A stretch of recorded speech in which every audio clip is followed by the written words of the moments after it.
ایرانی قوم نے یہ رویہ نہیں اپنایا،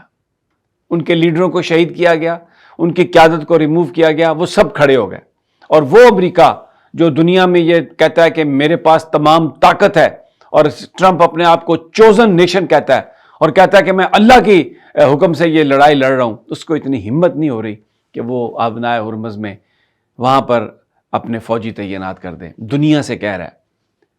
یورپ نے انکار کر دیا، برطانیہ نے انکار کر دیا، فرانس نے انکار کر دیا، سوئٹزرلینڈ نے تو کسی بھی امریکی جہاز کے لیے اپنی سپیس جو ہے وہ نہ دینے کا اعلان کر دیا۔ اور اب صدر کہہ رہا ہے ٹرمپ کہ اگر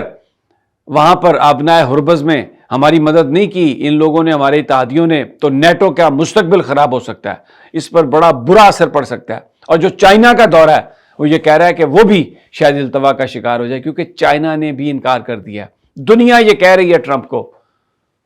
کہ یہ ہماری لڑائی نہیں، یہ حق سچ کی لڑائی نہیں، یہ نیتن یاہو کی لڑائی ہے، یہ اسرائیل کی لڑائی ہے۔ امریکی قوم یہ کہہ رہی ہے کہ تم نیتن یاہو کے ہاتھوں بے وقوف بن گئے ہو، اور